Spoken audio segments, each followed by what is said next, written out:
पुड़िया तंबाकू खाने वाला दुर्गुण हमारे भी अंदर था, और जब स्वयं के अंदर हो तो दूसरे को तुम कैसे मना कर सकते। इसलिए समाज को सुधारने के लिए पहले स्वयं सुधरना होता है। तो गीत है, उसके बाद में अपनी चर्चा करेंगे थोड़ी देर के लिए कि कुछ लोग तो हमारे भारत माँ मौत का धुआं उड़ावते हैं, पी के देसी ठर्रा यारस घर माँ उधम मचावते हैं। कुछ लोग तो हमारे भारत माँ मौत का धुआं उड़ावत हैं। कुछ लोग तर्क देते हैं जो तंबाकू नहीं खाते, जो बीड़ी नहीं पीते, जो शराब नहीं पीते, जो मांस नहीं खाते, उनको बीमारी भयंकर बीमारियां क्यों होती हैं। अच्छा, बीड़ी पीने वाले व्यक्ति से पूछो कि बीड़ी पी करके धुआं 20% तो अंदर लेता, 80% कहाँ जाता है? वायुमंडल में, और वायु के द्वारा सबके शरीर के अंदर ऑक्सीजन के द्वारा चला जाता है। तो आप स्वयं की हानि कर रहे हैं और समाज की भी हानि कर रहे हैं। तो थोड़ी सी पी करके आए, और शराब इस देश में एक फैशन बन चुकी है, प्रचलन बढ़ चुका है शराब का। ऐसा ही विरले कोई व्यक्ति मिलेगा जो सत्संगी ना हो, जो सत्संग से, जो संत महात्माओं की शरण में नहीं है, वो सारे शराब और गुटखे तंबाकू का सेवन करते हैं, पूरे जीवन को बर्बाद करके। और शराब पीने से ज्यादा सबसे दुखी इस देश की मातृशक्ति है, क्योंकि पति जब घर में शराब पी करके आता है तो प्रताड़ित वही की जाती है। तो कुछ लोग तो हमारे भारत में मौत का धुआं उड़ावत हैं, पी के देसी ठर्रा यारस घर माँ उधम है, जैसा भवा जमाना फिर एक आदत चली मसाले के, जी का देखो वो ताक रहा, बस लिए थका थक फांक रहा। कोई एक पुड़िया खावती है, कोई दुई दुई पुड़िया खावती है। अच्छा, एक पुड़िया में भला नहीं होता बहुत से लोगों का, एक पुड़िया की जगह 2 पुड़िया। तो जैसा भवा जमाना फिर एक आदत चली मसाले के, जी का देखो वो ताक रहा, बस लिए थका थक फांक रहा। कोई एक पुड़िया खावत है, कोई दुई दुई पुड़िया खावती है, कोई हाथ में लेके खावत है, कोई सीधे मुहिमा नावती है। जहाँ देखत थूकत फचा फच, जहाँ साफ सुथरी जगह देख जाए, जहाँ देखत थूकत फचा फच, मुंह ऊपर किए बल बलावत हैं, सब ऐसी लारे हैं, आपन ब्रांड बनाए हैं। ब्रांड भी सबका अलग अलग है, ऐसा नहीं है व्यक्ति कायम खाने वाला है तो सारी दुनिया कायम खाती है। कुछ लोग ताकत खाते हैं, और ताकत खाते इसलिए एक थप्पड़ मारो 3 जगह गिरेंगे, ताकत खा रहे हैं। ताकत खा करके भी शरीर में ताकत नहीं आ रही है।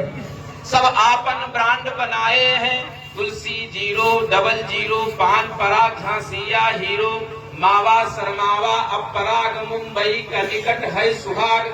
को केसर फोड़े खाई रहा, कोई हर सिंगार चबाई रहा, कोई पुकार के गुण गावत है, को काश्यम बहर सुहावत है।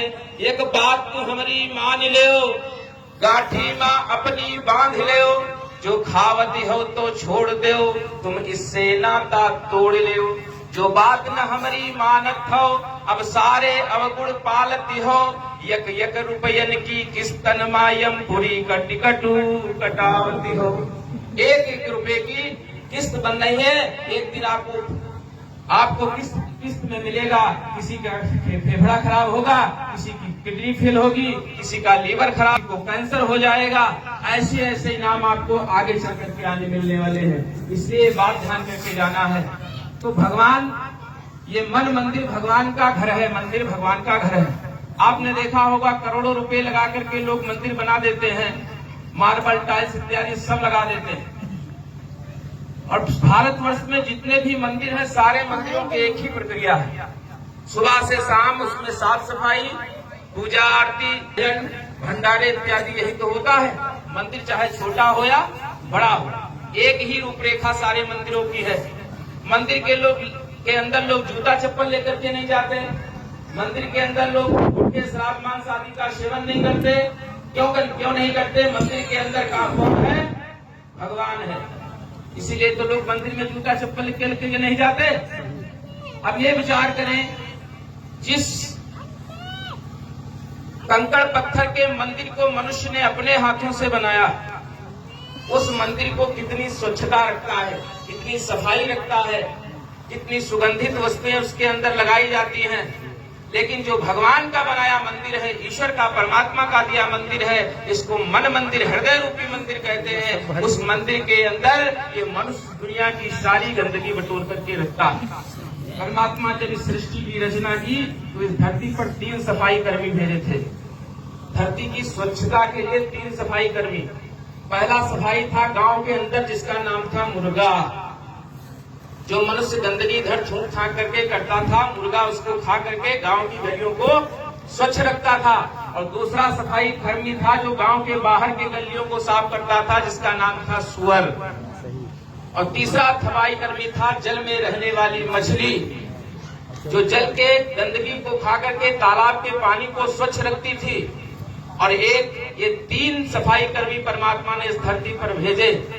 3 सुअर, पहला मुर्गा, दूसरा सुअर और तीसरा मछली। लेकिन एक आ गया महासुअर, जो तीनों को खा जाए उसको क्या कहेंगे? सही, महासुअर। और ये महासुअर कौन है? यही पंच तत्व का बना शरीर। तो जो गंदगी, जो जिस तरह से आप बाहर अपने हाथ के बनाए मंदिरों की स्वच्छता रखते हैं, ठीक इसी प्रकार से परमात्मा के बनाए मंदिर में, लेकिन सुप्रातः काल में जैसे उठे, बीड़ी जलाई और धुआं कहाँ भरा? भगवान के मंदिर में। गुटखा की पुड़िया फाड़ी कहाँ गई? भगवान के मंदिर में। शराब की बोतल तोड़ी कहाँ गई? भगवान के मंदिर में। अपने हाथ के बनाए मंदिर को ये व्यक्ति स्वच्छ रखता है, लेकिन भगवान के बनाए इस हृदय रूपी मंदिर को गंदा रखता है। बोलो, ऐसे को कभी दर्शन होंगे? नहीं होंगे। इसीलिए रामचरितमानस में गोस्वामी बाबा ने कहा, निर्मल मन जन सो मोहि पावा, मोहि कपट छल छिद्र ना भावा। परमात्मा को पवित्रता पसंद है, निर्मलता पसंद है, गंदगी नहीं पसंद है। इसलिए इस समाज से इस गंदगी को दूर होना चाहिए। ज्यादा से ज्यादा संख्या में आप अपने अपने गाँव में प्रयास करें कि कोई, हमेशा बाबा जी का कहना है और शाकाहारी रहना है। शाकाहारी जीवन जी करके ही आप समाज की भलाई कर सकते हैं, मुक्ति पा सकते हैं। संसार में दूसरा कोई साधन नहीं। आइए एक भजन बोल देते, फिर वाणी को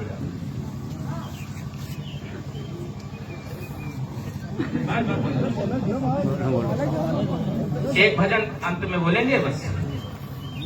कि तन को जल से धुलाना सरल है मगर, तन को जल से धुलाना सरल है मगर, मन को निर्मल बनाना बड़ी बात है। बोलेंगे तो अच्छा है। इस तन को जल से धुलाना सरल है मगर, तन को जल से धुलाना सरल है मगर, मन को निर्मल बनाना बड़ी बात है। मन को निर्मल बनाना बड़ी बात है। कोशिशें कोई लाखों भले ही करे, कोशिशें कोई लाखों भले ही करे, किंतु सतगुरु बिना बात बनती नहीं। कोशिशें कोई लाखों भले ही करे, किंतु सतगुरु बिना बात बनती नहीं।